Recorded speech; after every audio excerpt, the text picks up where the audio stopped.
Hey, as was mentioned earlier, my name is Ron. I'm the pastor of Vitalpoint Church, and welcome to Vitalpoint Church Online. And thank you for taking the time to listen to this message. Got a couple of questions for you as we begin the conversation this morning. The questions are this. The first one is this. When you were a little kid, do you remember when people would ask you what you wanted to be when you grow up? Do you remember that question? Some of you aren't far past being a kid, but those questions were there, right?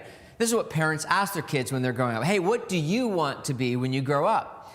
And the answers can be all over the map. Like, I want to be a farmer. I want to be a policeman. I want to be a fireman.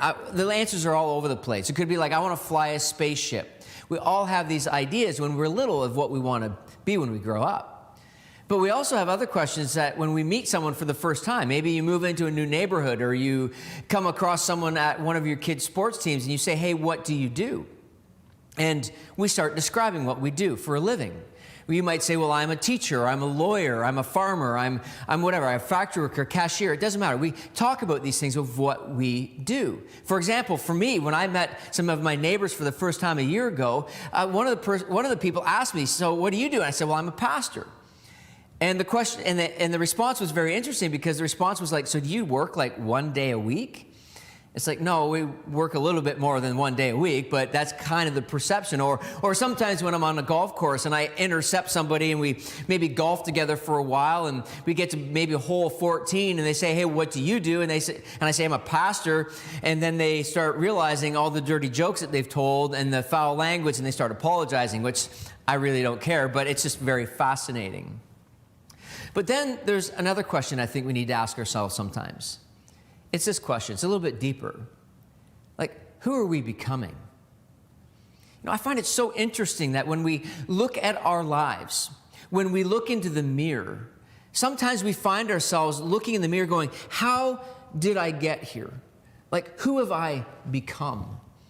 We look at our lives and we begin to reflect and we think, why am I so angry? Why am I so disconnected? Why is there very little joy in my life? Why does it feel like I'm internally out of sync? Like, why is my heart so confused? Why is my soul so cluttered? Why is my mind so fragmented? And we ask ourselves these questions, how did I become like this?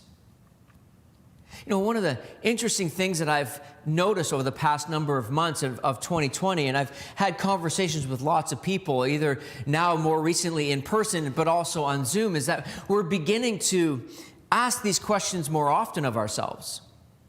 When we find ourselves in a cultural pause, and even though we're 1st of July, things are starting to open a little bit more for us, there's this sense of, hey, what have I become? This cultural pause has given us that opportunity. In some ways, I hesitate to call it a gift, but it is a gift. We ask ourselves, how did we land here? How did we become this? See, I think that for many of us, the uncertainty has revealed to us our values. The uncertainty has revealed to us what we have built our lives on. The uncertainty has shaken us enough to our core where we have to ask the question, is being as busy as what we are necessary? Is the hustle necessary? Because I think that that's an important question to ask ourselves. It's an important aspect of a journey of life. But I also believe it's an important aspect of when it comes to faith, specifically the Christian faith. We have to ask ourselves in a season like this, who am I becoming? What is it that's being shaped in my life? Oftentimes we end up falling into a bit of a trap in our journey of life. It's almost like that movie from the 90s called The Truman Show, played by Jim Carrey. For those of you who maybe saw that, remember it, he realized at some point he was actually just in a big movie set, and then he goes on this journey to break free from it and to find his own life. And I think that that's where some of us find ourselves. See, we don't want to necessarily go back to normal. We want to create a new normal for ourselves. But in order to do that, we have to be prepared to ask the tougher questions. We have to be prepared to really examine what we're building our values and our life on. What does our faith mean to us? I watch a number of people that are really navigating this right now, people of faith and not of faith. They're really beginning to ask those tougher questions of who we are becoming. It's an aspect of life that I've been enjoying personally. I have spent the last number of months identifying what is my identity in. Is it in my job? Is it in my relationships? Is it in my money? Is it in my possessions? Who am I becoming? I think is an important aspect of our lives, an important question to ask. So today, let me say this to you. We're starting a brand new series, and it's called Formation. And what we're going to do in this series is we are going to strip away some of our understanding of the Christian faith and unapologetically move you towards understanding a greater picture of what does it mean to be a person of faith, or better put, a follower of Jesus. I'm unapologetically going to point you to Jesus in the aspect of the formation of a life of faith. So if you are maybe new to church, maybe you're brand new to church online, maybe brand new to Vitalpoint Church for the very first time, you're like, we wanted to say it's awesome that you're part of this conversation today, because our hope is that you will track with us over the next 5 weeks and you'll begin to see some of these beautiful ancient practices that will bring about the formation of faith around a relationship with Jesus. Now, there's others of us that maybe you're like, well, Ron, I'm already a follower of Jesus. Well, my hope is that you will begin to cut away the things that you perceived as the things to form your relationship with God through the person of Jesus, and you will begin to adopt new patterns and rhythms that will begin to shape and form your relationship with Jesus. That's what this whole idea of formation is about. Is that you will enter into the next normal as a new normal, looking at life at a holistic perspective as it relates to Jesus.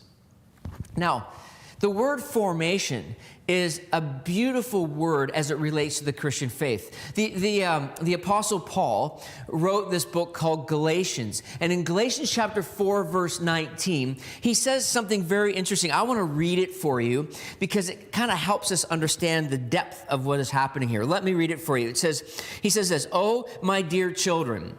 He calls the people of the Church of Galatia this because there was a formation that he had in them coming to the relationship with Jesus. He was the one that initiated this in their lives. And he says this, "I feel as if I'm going through labor pains for you again." What is he saying? There's a depth of feeling that he has. There's this pain that he has. And Paul has never given birth, obviously, and I've watched 2 children come into this world, and I recognize that as a man, I probably shouldn't even talk about labor pains because I have no idea what they're like, but I hear it's pretty horrible. But there's this idea of the depth of the pain and the anguish that he feels within himself, bringing about something new. But then he says this, and that they will continue until Christ is fully developed in your lives. Paul's saying to the people of Galatia, he's saying, listen, I want the formation of this relationship with Jesus to be developed in you. That word developed is the word formation, which means this. When you think about the Christian faith, it is not necessarily about acting a certain way. It's not knowing a certain thing or certain behaviors. What it is the beautiful relationship with Jesus that is forming your life. That the habits, the patterns, the rhythms that we adopt in our lives. So we're going to talk about things like rule of life. We're going to talk about solitude and slowing down and Sabbath and these things. These ancient practices are formed in us because when we develop these patterns and habits that seem like they're external, they actually are the internal work that allows the Holy Spirit to take these things and form the relationship with Jesus. I mean, that is so incredible. That is exactly what Jesus intended a life of faith to look like. It's the formation of the relationship with him. Now, let me explain it this way to you. So when Jesus walked on the earth, he would go up to someone and he'd go up and say, hey, come follow me. And it's a very interesting line because when we hear that line, come follow me, we think, oh, that's kind of nice. and we hear a story of someone dropping everything. They drop their nets and they would follow him. But what we must understand about come follow me, it was completely different than the simplicity of just, say, following someone on Instagram or following someone on Facebook. It was greater depth than that. Because what Jesus was inviting people into when he said, come follow me, was this. He was saying, hey, come follow me, watch me, learn from me, so that over time, you will become like me. Here it is. It's like a rabbi or a teacher of the day, which Jesus is called a rabbi, a teacher, is that he would invite them to come follow him, that they would follow so closely, some writers say that they would be covered in the dust of the rabbi. When you follow somebody that close, you will eventually learn their ways. Your life will be formed by them and ultimately lived out by that in your life. So much so that when someone saw someone who was a disciple of a certain rabbi, they would know who they were following. Why? Because there was the formation. There was this development that would take shape in their lives. Like, listen, for me, as the pastor of Vitalpoint Church, I long for this in your life. I pray for this in your life. That no matter where you are in your faith journey, whether you're exploring or wanting to grow in your faith, that the realization is that we can put patterns, habits, and rhythm in place that bring about the formation of the relationship with Jesus. This is why he came. This is why he walked on this earth. This is why, even to this day, he still says to people, hey, come follow me and allow my ways and my truth and who I am to be formed in you. It's not becoming a better version of yourself. What Jesus is doing is saying, I will teach you what it means to be fully human. Because that's what many of us are longing for. That's what many of us are hoping for. We're looking to this idea of moving forward in the formation of the relationship so that these things are developed in us. I think that's powerful. We're longing for that peace. We're longing for that contentment. And it's through him that's formed in us that's fulfilled with the greater aspect of being human. Now, let's talk about this, because now you're getting a bigger picture of what the formation and the habits and patterns and rhythms are about to bring about the relationship in a fuller way. So that means, what are some of the patterns that we do? Well, the first one we're going to deal with is rule for life. Let me talk about rule for life with you in a way that will kind of help you understand what I mean by this. Because a rule of life is not rules for life. It is not goals for life. It is a rule of life that helps us understand what it means to arrive at a particular destination, not by accident. Because that's kind of the idea. The idea of a rule of life is an ancient practice. You can look at it as an ancient practice that keeps us from living life on accident. It's that moment where we look in the mirror and go, I don't know who I've become. It's that moment we look in the mirror and we go, I think I'm having a midlife crisis or a quarter life crisis or whatever it is. It kind of goes back to the earlier part of the conversation, right? So when we think about a rule of life, and you're probably picking up on this when I said this, it is an ancient practice. It's an ancient practice that can be tracked actually back to Saint Benedict. This is very interesting perspective from the 4th century. This guy, what he did was this. He developed a rule of life that helped the monastic life. And it seemed very odd at times, but it really helped the person develop healthy habits for personal life and community life. He saw this rule of life as a tool to bring about the desired life that a person wanted to have. So when you looked at it from a bigger perspective, you realize that it was actually something that directed your life or guided your life. That was the rule of life. And the rule of life literally begins to filter into every part of who you are. So it's the intentionality of rule of life that influences your calendar. It influences how you raise your kids, how you develop a healthy marriage, how you manage your money, how you interact with others, how you see people that are different than you. that maybe have a different background than you or have a different skin color than you, that this rule of life begins to bring about the life that God intended us to live through the person of Jesus. Now, the rule of life can be traced back to Jesus. And you're like, okay, no kidding, we're in church, you have to say that. But it does. There's a section in the Bible called the New Testament, and there's these 4 Gospels, and the one Gospel is called John. John chapter 15, Jesus talks very clearly about this idea of remaining in a relationship with him or abiding in him. It's when you get a chance to look at it maybe later today, John chapter 15, he uses the phrase remain in me or abide in me a number of times. Now, what you need to know about the abide or remain in him rule of life for a person of faith is this, is that when we remain in him, abide in him, there is a life that is built on the relationship with him, but it produces the fruit that is in him. So when he talks about the fruit, it's like love and joy and peace is the development. Now, the rule of life is awesome from the perspective, from a faith perspective, because the idea is a trellis. And the trellis is the thing that propped up the vine. The vine was connected to the branch. You can read it for yourself later on in John chapter 15. It's this idea that Jesus then becomes the trellis for our lives.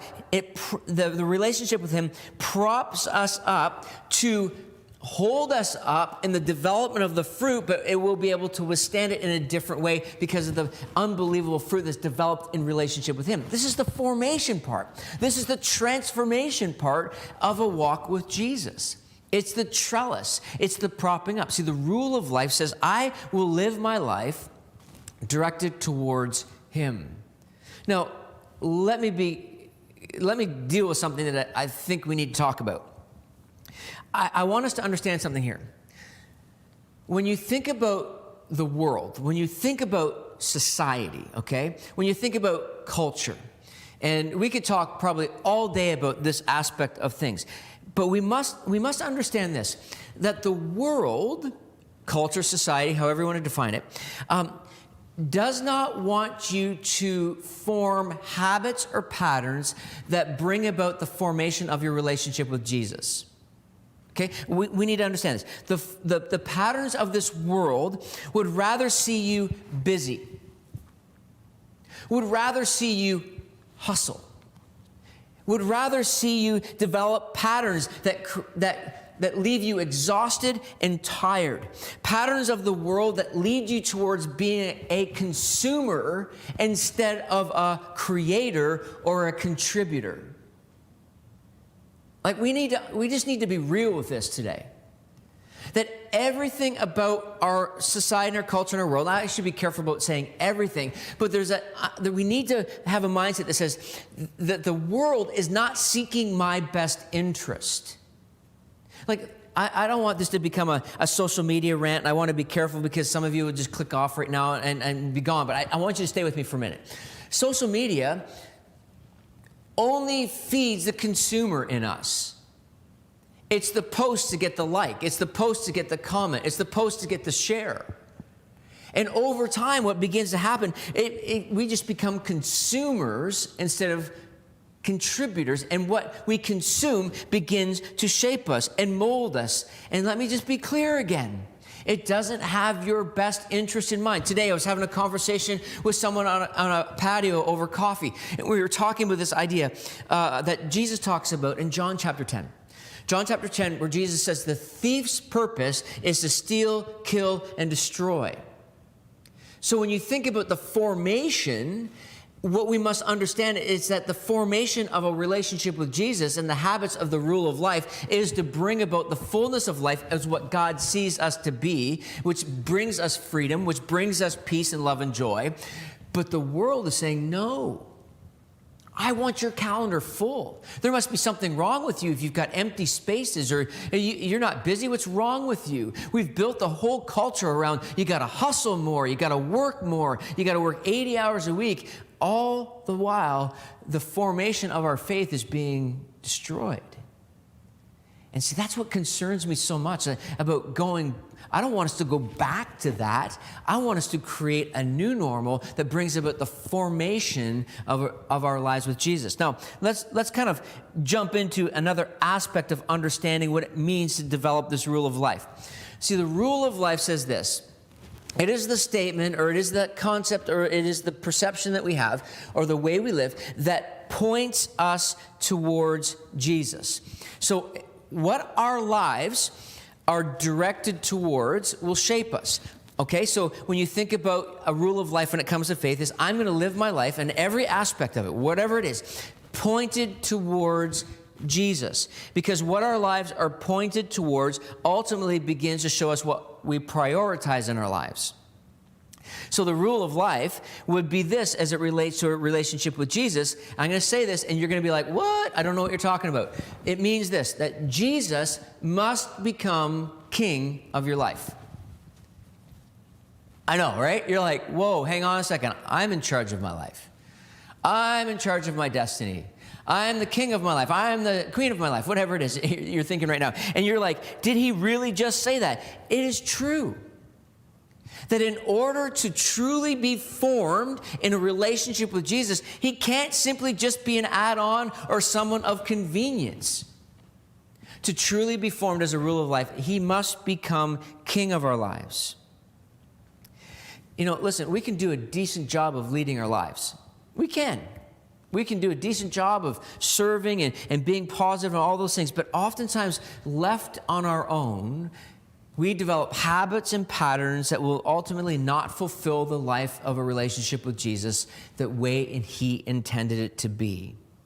See, the development of a rule of life is that Jesus is king of my life, and when I recognize him as king of my life, where he sits on the throne of my life, that means that ultimately we find the meaning and the purpose and the peace that he longs for us to have. We begin to see what it means to be fully human. We must realize the way we face our lives will determine the outcome of our lives. The habits we develop, the patterns we develop are ultimately going to lead us to the life that we desire. And if you don't become intentional with it, or if you don't develop that rule of life as Jesus as king, then what happens is we just zigzag all over the place, and we miss out on the fulfillment of what God has for us. So, as we think about it from a bigger perspective, that means then this, that if Jesus becomes king as the rule of our lives, we face towards him, it ultimately means this, that we worship him. Okay? So we worship him. We live in holy fear and awe of who he is in our lives. We've been saying this over and over and over again. What we worship forms our lives. It's just a different way of saying it. What we worship forms us.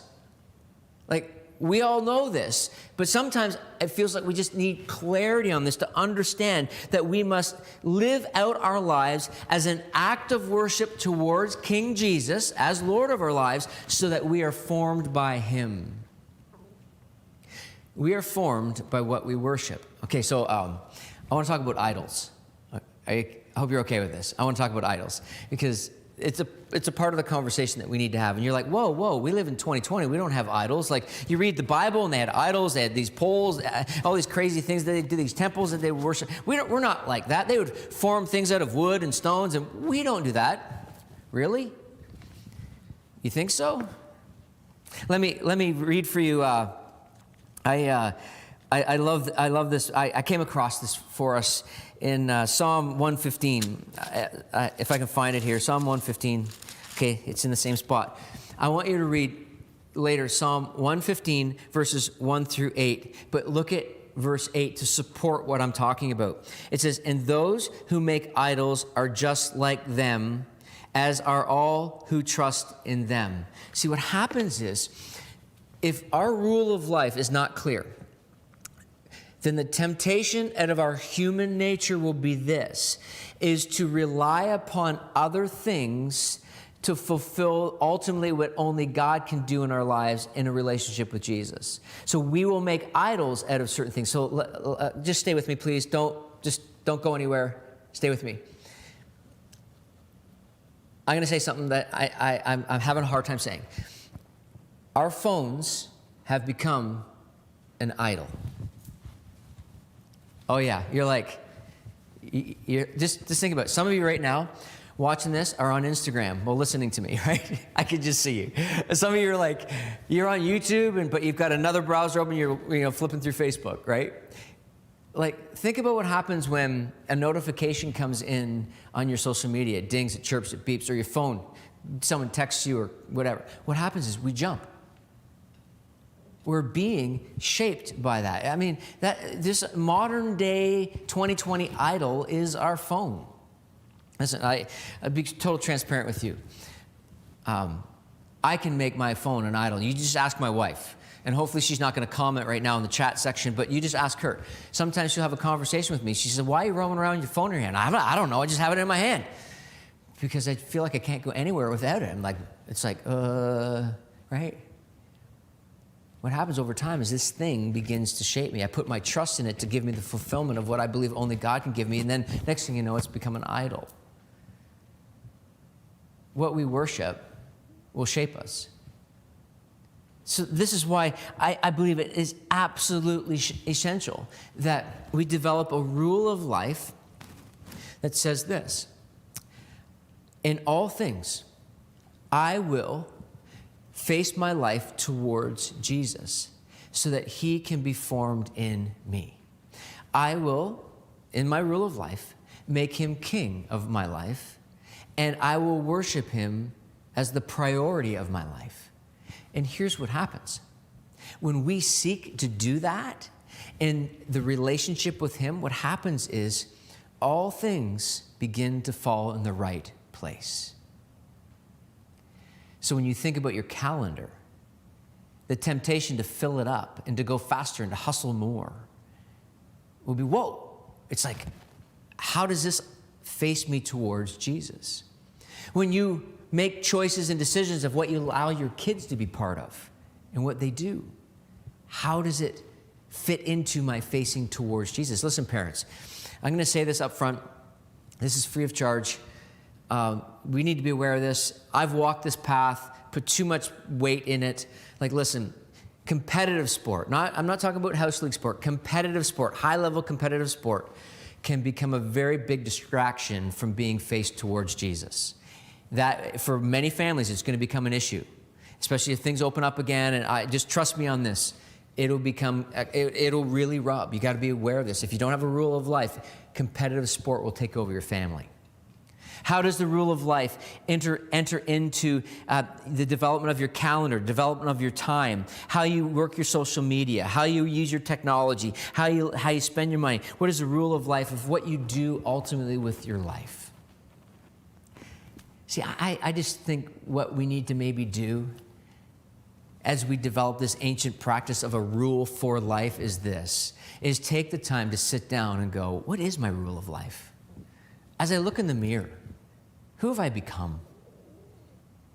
And just ask yourself those tough questions. Do you want to go back to the old normal, or do you want to create a new normal? And maybe, just maybe, that rule of life will have something to do with the person of Jesus, so that everything about your life will be formed by him. It is the formation. It's the development. And wouldn't it be amazing that as you live your life, others would look at you and say, hey, who do you follow? Because I want what you have. Listen to this song. Walking around these walls, I thought by now they'd fall, but you have never failed me yet.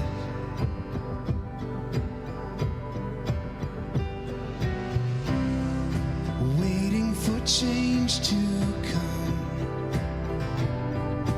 knowing the battle's won, for you have never failed me.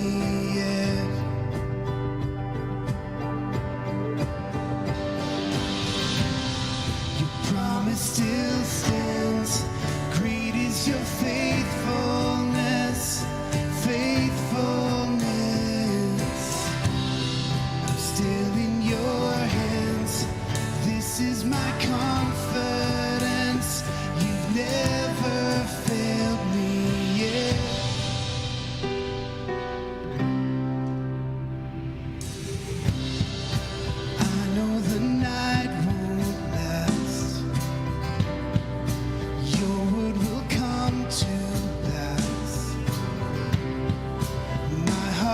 sing your praise again.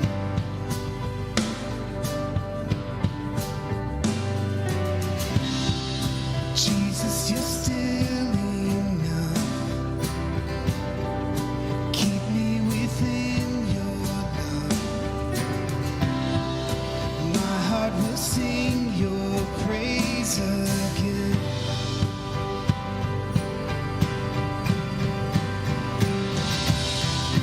Promise still stands. Great is your faithfulness,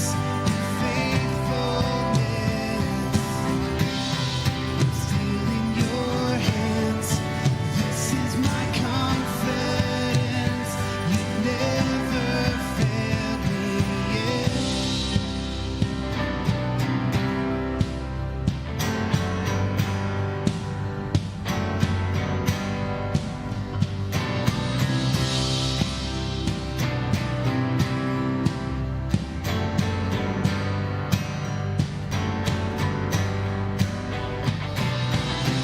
I've seen you move the mountains, and I believe I'll see you do it again. You made a way where there was no way, and I believe I'll see you do it again. I've seen you move the mountains, and I believe I'll see you do it again. You made a way where there was no way, and I believe I'll see you do it again.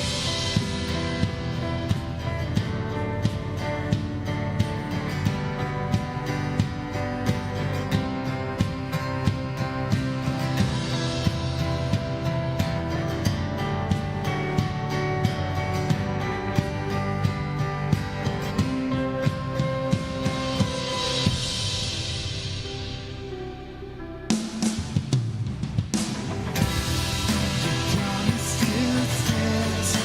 Great is your faithfulness,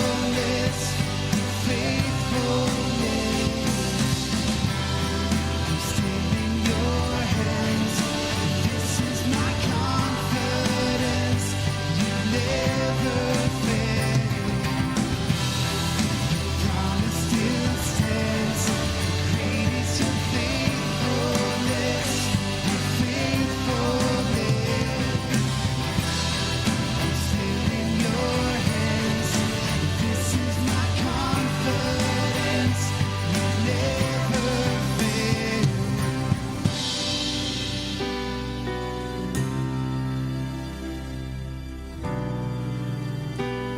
You know, I love that song, and the one line says, "My heart will sing your praise again," and Jesus, you are enough. You know, one of the things I recognize in a conversation like this is that we are at different stages. I get that, and I understand that fully. But my hope and my prayer is that you will have taken a few steps forward today in understanding what this ancient practice of rule of life means. You might have one statement, right, that just fulfills a greater picture of your life, but then you might have sub-statements that kind of fulfill other aspects of your life. Begin today to develop that rule. I want to tell you about next week. Next Sunday is July 12th, and we are going to do something very special next week. We're going to celebrate communion together.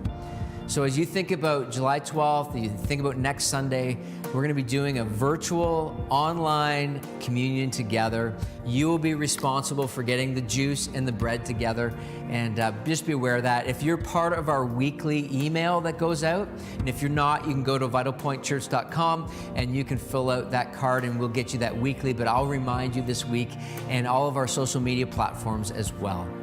You know, it's been a great day today. It's been a great conversation. I know for me, I have been challenged by the content that I've just felt strongly about today that I wanted to share with you. I hope you have as well. Let me just say a prayer, and then we'll be done our service today. Father, thank you so much for this conversation.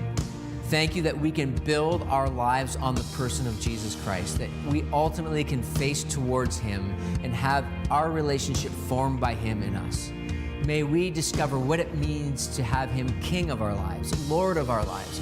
May we know what it means to worship him in all things. God, I pray that you would help us to resist the urge to be conformed by the patterns of this world, but be transformed by the renewing of our minds by your Spirit in our lives. God, we thank you for this, and I pray all this in Jesus' name. Amen. Thanks for being here. We'll see you next week.